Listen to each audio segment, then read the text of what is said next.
خلاصتاً میں آپ کے سامنے رکھتا ہوں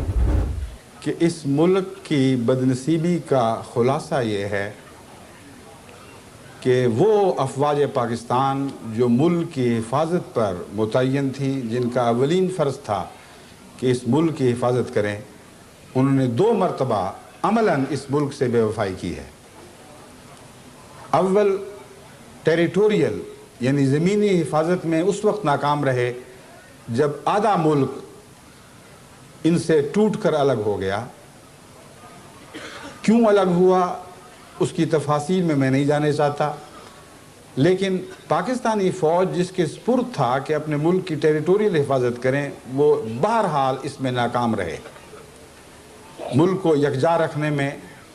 جو سیاستدانوں نے کردار ادا کیا، مثبت یا منفی، وہ ایک لمبی بحث ہے، لیکن افواج پاکستان جب اس ارینا میں، اس میدان میں داخل ہوئی ہیں تو وہ اپنے فرائض کو سر انجام دینے سے ناکام رہیں۔ اس وقت، اس کے بعد جو نفسیاتی لحاظ سے وہ احساس کمتری میں مبتلا ہوئے، ان کو شفا بخشنے کی کوشش میں جنرل ضیاء الحق صاحب نے ایک نیا فارمولہ پیش کیا، اور وہ فارمولہ یہ تھا کہ دراصل افواج پاکستان ملک کی نظریاتی حفاظت پر متعین ہے۔ گویا کہ زمین ہاتھ سے جاتی رہے تو کوئی پرواہ نہیں، لیکن ملک کے نظریے کی حفاظت ہمارا کام ہے۔ ملک کا نظریہ 2 باتوں کے گرد گھومتا تھا، ایک اسلامی اخلاق اور اسلامی کردار، اور اسلامی انصاف، اسلامی مساوات۔ یہ ساری وہ باتیں ہیں جو قائد اعظم نے اپنے پاکستان کے تصور میں بار بار قوم کے سامنے رکھی تھی۔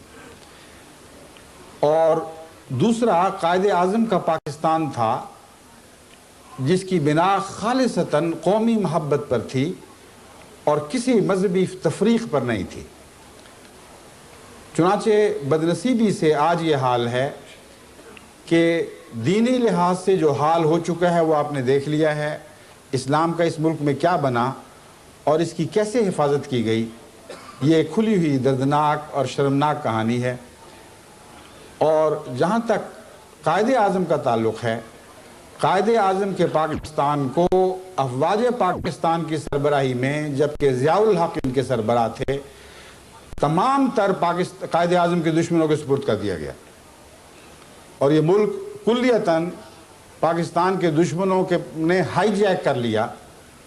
اس وقت کے پاکستانی افواج کے سربراہ کی سرپرستی میں، تو دونوں جگہ ناکام رہے۔ ابھی وقت ہے، ابھی آخری بات نہیں ہوئی، ابھی وقت ہے کہ ان حالات کا ٹھنڈے دل سے تجزیہ کیا جائے۔ افواج پاکستان سے ہمیں دلی محبت ہے بطور پاکستانی کے، اور ہم جانتے ہیں کہ جوانان پاکستان واقعتاً ملک کے لیے ہر قربانی کے لیے تیار ہے، لیکن ان کے سربراہوں کو میں نصیحت کرتا ہوں کہ جو ظلم ماضی میں ہو چکے، جو بے وفائیاں تم سے سرزد ہوئیں مجبوراً طون یا کرہن، اب وقت ہے کہ ان کا ازالہ کرو، کیونکہ اب یہ بات عام سیاست کی حدود سے تجاوز کر چکی ہے۔ جب تک سیاستدان کو یہ معلوم نہ ہو کہ افواج پاکستان ان تمام خرابیوں کا ازالہ کرنے کا تہیہ کر چکی ہیں، اس وقت تک سیاستدان میں یہ جرأت ہی نہیں ہے کہ وہ کسی غلط فیصلے کو درست کر دے یا کسی ظلم کی اصلاح کرے اور اسے انصاف اور عدل میں تبدیل کر سکے۔ اس لیے جب تک یہ واقعہ نہ ہو کہ اوپر کی سطح پر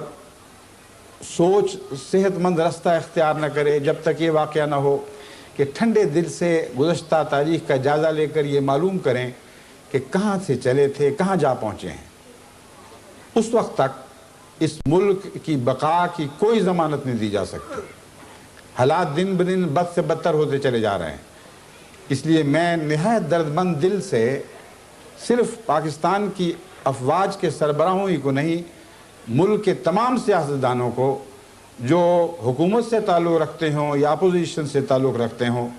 یہ عاجزانہ درخواست کرتا ہوں، کوئی کی خدمت میں یہ عاجزانہ اپیل کرتا ہوں، یہ عاجزانہ درخواست کرتا ہوں کہ خدا کے واسطے سر جوڑ کر بیٹھو، جو لغزشیں ہو گئیں ان کو ماضی میں دفن کرو، اثر نو پاکستان کی تعمیر نو کا کام شروع کرو۔ اور یہ ممکن نہیں ہے جب تک اول تم قائد اعظم کے اس تصور میں پناہ نہ لو جس تصور کو قائد اعظم کے الفاظ میں بار بار آپ کے سامنے پیش کر چکا ہوں، اور اس سے بڑھ کر قرآن کی اس نصیحت میں پناہ نہ لو جو اس آیت کریمہ میں پیش کی گئی ہے جس کی میں نے پہلے تلاوت کی تھی، ان اللہ یامر بالعدل والاحسان وایتاء ذی القربی۔ اے مسلمانوں، خدا تمہیں عدل کی ہدایت دیتا ہے، عدل سے انحراف نہ کرنا۔ اگر عدل کرو گے تو احسان قائم رہے گا، اگر عدل نہیں کرو گے تو احسان قائم نہیں ہو سکتا۔ ہر وہ سوسائٹی جو عدل سے آ رہی ہے اس پر ناممکن ہے کہ احسان کا بالا خانہ تعمیر ہو سکے۔ پھر فرمایا احسان پر ہی نہ رکو، اس سے آگے قدم بڑھاؤ اور ایتاء ذی القربی کے عظیم الشان محل تعمیر کرو، خلق کو اس مقام تک پہنچا دو جس پر حضرت صلی اللہ علیہ وآلہ وسلم کا قدم تھا، جو مکارم الاخلاق پر فائز فرمائے گئے تھے۔ عدل پر بنا ڈالو، پھر احسان کی عمارت تعمیر کرو، پھر اس پر ایک اور عمارت ایتاء ذی القربی کی تعمیر کرو۔ اسی میں قوموں کی نجات ہے، اسی میں ان کی بقا ہے، اسی میں ان کی عظمتیں ہیں۔ تمام قومی ترقی کا راز ان تین نصیحتوں میں پیش کر دیا گیا ہے۔ پھر فرمایا اگر تم ایسا نہیں کرو گے تو مقابل پر جس خبیث زندگی کا تمہیں سامنا کرنا پڑے گا وہ یہ ہے کہ تمہارے ہاں فحشاء پھیلیں گی، تمہارے ہاں منکر جنم لے گا اور گلیوں میں کھیلے گا، اور پھر بغاوت پیدا ہوگی، اور وہ بغاوت قوم کے مفاد سے بھی بغاوت ہوگی اور خدا کے احکامات سے بھی بغاوت ہوگی۔ جو حال آپ سن چکے ہیں، کیا آج واقعتاً قرآن کریم کا یہ انذار پوری طرح پاکستان پر صادر ہوتا ہے یا نہیں ہوتا؟ یقیناً پوری تفصیل کے ساتھ پاکستان کی دردناک کہانی کا یہ خلاصہ ہے جو ایک آیت کریمہ میں پیش فرما دیا گیا ہے۔ کون اس کا ذمہ دار ہے؟ ہم کہتے ہیں ملا ہے، بعض لوگ کہتے ہیں نہیں صرف سیاستدان ہے۔ حضرت اقدس محمد رسول اللہ صلی اللہ علیہ وآلہ وسلم سے کیوں نہ پوچھ کر دیکھیں کہ آپ تو قیامت تک کے رسول ہیں، قیامت تک کی خبریں اور اہم خبریں آپ کو بتا دی گئیں، پس جب حضرت اقدس محمد رسول اللہ کی طرف رجوع کرتے ہیں تو یہ جواب ملتا ہے۔ مشکات باب کتاب العلم الفصل الثالث اور کنز الاموال میں یہ حدیث درج ہے۔ حضرت علی رضی اللہ تعالیٰ عنہ بیان کرتے ہیں کہ حضرت صلی اللہ علیہ وسلم نے فرمایا کہ قریب ہے کہ ایسا زمانہ آئے کہ نام کے سوا اسلام کا کچھ باقی نہ رہے گا، الفاظ کے سوا قرآن کا کچھ باقی نہ رہے گا۔ اس زمانہ کے لوگوں کی مسجدیں بظاہر آباد ہوں گی لیکن ہدایت سے خالی ہوں گی، ان کے علماء آسمان کے نیچے بسنے والی بدترین مخلوق ہوں گے، ان میں سے ہی فتنے اٹھیں گے اور ان میں ہی لوٹ جائیں گے، یعنی تمام خرابیوں کا وہی سرچشمہ ہوں گے۔ پھر کنز الاموال میں ایک اور حدیث میں یہ الفاظ درج ہیں، تکون فی امتی فضات فیسیر الناس الی علمائہم فاذا ہم قردۃ و خنازیر۔ فرمایا قوم میں فتنے اختلافات پیدا ہوں گے، جھگڑے ہوں گے، لوگ ان جھگڑوں کے حل معلوم کرنے کے لیے اپنے علماء کی طرف رجوع کریں گے تو کیا دیکھیں گے کہ وہاں سور اور بندر ہیں۔ اب یہ الفاظ اتنے سخت ہیں کہ کوئی احمدی تو سوال ہی نہیں پیدا ہوتا کسی کے متعلق ایسے الفاظ استعمال کرے، لیکن امت کا مالک یعنی خدا نے جس کو امت کا مالک بنایا ہے، اصل مالک تو خدا ہی ہے، وہ آئندہ زمانے کے اپنی امت میں پیدا ہونے والے علماء کے متعلق یہ الفاظ بیان کرتا ہے۔ وہ مالک ہے جو اصدق الصادقین ہے، جس کے قول کا ایک ایک ذرہ سچ پر مبنی ہے، جس کا قدم ہمیشہ صدق پر قائم رہا، اور ناممکن تھا کہ وہ علماء تو درکنار ایک عام آدمی کے متعلق بھی ایسی سخت بات کہتا اگر اللہ تعالیٰ نے اسے خبر نہ دی ہوتی۔ بس یہ خدا تعالیٰ کی طرف سے ایک انذاری پیشگوئی تھی جو حضرت محمد مصطفیٰ صلی اللہ علیہ وآلہ وسلم نے ہم تک پہنچا کر ابلاغ کا حق ادا کر دیا۔ آن حضرت صلی اللہ علیہ وسلم نے ایک اور موقع پر فرمایا، اور یہ حضرت ثعلبہ کی روایت ہے، اسود الغابہ سے لی گئی ہے، کہ رسول اللہ صلی اللہ علیہ وسلم نے فرمایا ان قریب دنیا سے علم چھین لیا جائے گا، یہاں تک کہ علم و ہدایت اور عقل و فہم کی کوئی بات سجھائی نہ دے گی۔ میں یہ سوال کرتا ہوں اہل پاکستان سے، ان کے چھوٹوں، ان کے بڑوں، ان کے اہل دانش اور عوام الناس سے، جو کچھ پاکستان میں ہو رہا ہے کیا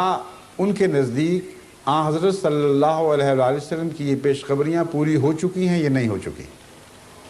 کیا وہ علماء جو رسول اکرم صلی اللہ علیہ وسلم کے نزدیک آسمان کے نیچے مخلوقات میں سے بدترین ہوں گے پیدا ہو چکے ہیں یا ابھی کچھ اور انتظار باقی ہے؟ اگر پیدا نہیں ہوئے اور آج کے علماء پر آن حضور کے اس فتوے کو جاری کرنا ناجائز ہے تو آپ کے علماء ہیں، آپ یہی فیصلہ کر لیجئے، مگر یاد رکھیں کہ پھر کل کے علماء سے ڈریں۔ اگر آج کے علماء نے آپ کو موت کے منہ تک پہنچا دیا ہے تو اس نہج پر آگے بڑھنے والے کل کے وہ علماء کیسے ہوں گے جن پر حضور اکرم صلی اللہ علیہ وآلہ وسلم کی پیشگوئی صادق ہوگی؟ صادق تو بہرحال ہو، محمد مصطفیٰ کی منہ کی بات ہے، ناممکن ہے کہ جھوٹے نکلے۔ اس پر بھی تو غور کرو کہ کون ذمہ دار ہے، اور حضرت اقدس محمد مصطفیٰ صلی اللہ علیہ وآلہ وسلم سے بڑھ کر اور کوئی نہیں ہے جو امت کے قیامت تک کے حالات سے باخبر رکھا گیا ہو۔ بس اس پر غور کرو اور دھیان دو اور اس سے نصیحت پکڑو۔ تمہارے لیے بچنے کی صرف ایک راہ ہے کہ ان لوگوں کی قیادت سے